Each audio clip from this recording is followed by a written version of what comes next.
Bonjour et bienvenue à notre méditation quotidienne. Nous célébrons aujourd'hui le 4e dimanche de Pâques, année liturgique C. À mes brebis, je donne la vie éternelle. Jean chapitre 10, versets 27 à 30.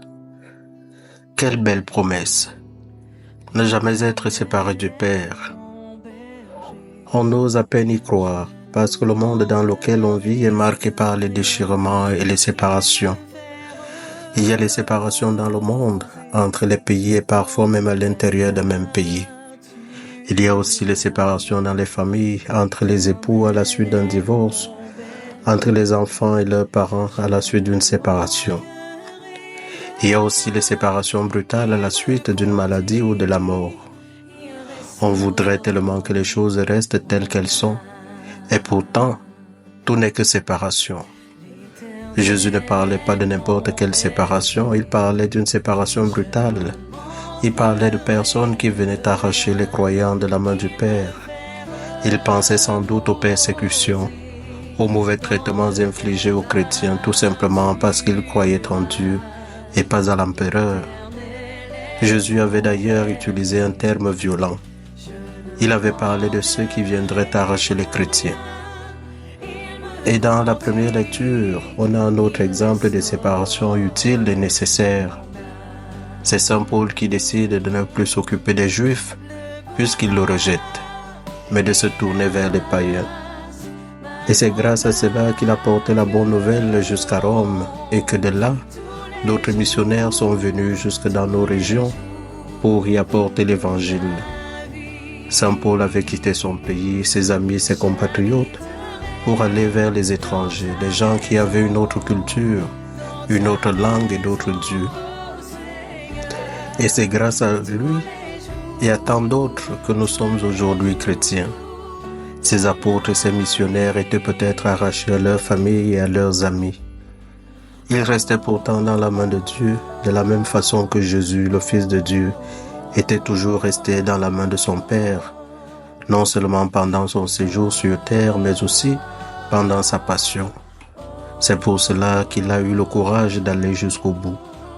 Et c'est pour cela également que des hommes et des femmes, comme le Père Damien et Mère Teresa, sont restés jusqu'au bout dans leur milieu de vie si difficile, au milieu de tant de misère et parfois seuls ou incompris. C'était parce que, comme le Christ, se savait porté et soutenu par l'amour de Dieu le Père. L'événement qui s'est produit à Antioche est un avertissement pour chaque croyant, pour chaque communauté ecclésiale et pourquoi pas, même pour cette mentalité individualiste et auto-référentielle qui s'impose de plus en plus.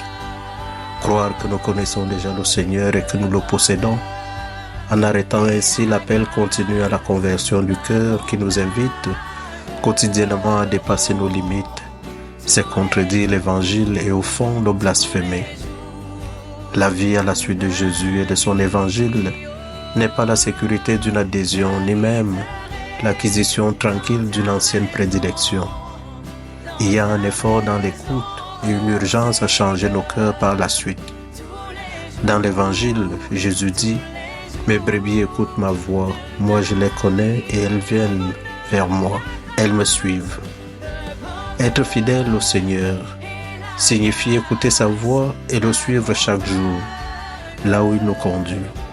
C'est tout le contraire de s'asseoir paresseusement et fièrement dans la synagogue d'Antioche. À ceux qui l'écoutent et à ceux qui le suivent, il promet la vie éternelle. Aucun des siens ne sera perdu, dit Jésus avec la confiance de celui qui sait qu'il a un pouvoir plus fort que la mort. Et il ajoute, personne ne les arrachera de ma main. Il est un bon berger, fort et jaloux de ses brebis. La vie de ceux qui l'écoutent est entre les mains de Dieu, des mains qui n'oublient pas et qui savent toujours soutenir. L'Apocalypse représente le contraire de ce qui s'est passé pour les Juifs d'Antioche de Pisidie. La prédication a brisé les limites étroites de ce peuple religieux et s'est projetée vers le vaste monde des hommes. L'Évangile élargit le cœur de chaque croyant parce qu'il coupe la racine amère de l'égoïsme. Dans le cœur de chacun des membres de cette multitude dont parle l'Apocalypse, On comprend le souffle universel qui soutient le cœur même du bon pasteur. En ce dimanche, l'Église nous invite à prier pour les prêtres et leurs tâches pastorales. C'est une prière qui nous engage, sachant bien que tous, mais eux en particulier, doivent vivre le souffle de cette charité universelle, caractéristique de l'Évangile chrétien. Ce petit passage de l'Évangile nous ouvre à la manière d'être de Jésus que nous connaissons déjà, mais qui se révèle ici pleinement. La relation de Jésus avec son Père nous donne la relation essentielle de Jésus avec ses brebis. Il est le vrai berger à l'image du Père. Le Père a tant aimé le monde qu'il a donné le Fils unique. C'est la compréhension de cette parole qui est le resplendissement de l'amour vécu au sein même de Dieu. Nous entrons dans l'univers de l'amour infini de Dieu. Jésus dit, « Je suis le bon pasteur ». Nous pouvons lui faire confiance. Dans une grande humilité, il reprend la parole, « Mes brebis écoutent ma voix ». La voix de Jésus, c'est l'Esprit Saint qui ouvre le chemin vers le Père. C'est cette voix que nous saisissons dans l'Apocalypse, à la vue d'une grande foule de croyants qui sont guéris. Ce sont ceux qui viennent de la grande épreuve. Ils ont lavé leurs robes et les ont blanchis dans le sang de l'agneau. C'est pourquoi ils sont devant le trône de Dieu, l'observant jour et nuit dans son temple. Celui qui siège sur le trône étendra sur eux sa tente. Jamais plus ils ne souffriront de la faim ni de la soif. Jamais plus ils ne seront accablés par le soleil, ni par aucun vent brûlant. Car l'agneau qui se tient au milieu du trône sera leur pasteur et les conduira aux sources des eaux vives de la vie. Jésus appelle chacune de ses brebis par son nom et il leur ouvre un chemin de vie qui va s'incarner dans l'humanité. Sous sa protection aimante et bienveillante, Jésus conduit l'humanité vers le Père. Ainsi se révèle la vie éternelle, la réconciliation qui triomphe dans le quotidien et dans la mort, dans le désespoir et dans la jalousie. Nous pouvons suivre le chemin de Jésus, le bon pasteur, qui s'offre lui-même et entrer dans la louange avec lui. Jésus, le ressuscité, nourrit notre communion avec lui dans la mission qu'il nous donne.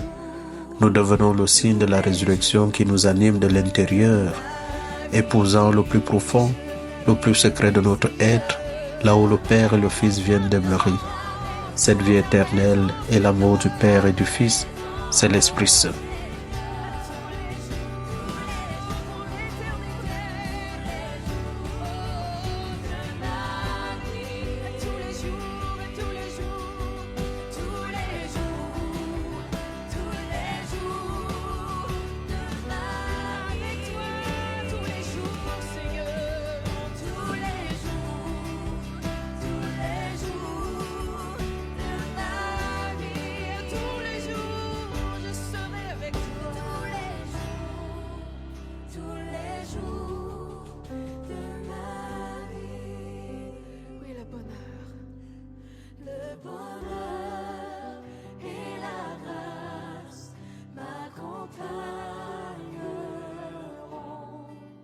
Tous les jours de ma vie. J'habiterai dans ta maison, dans ton ciel avec toi, Jésus, tous les jours.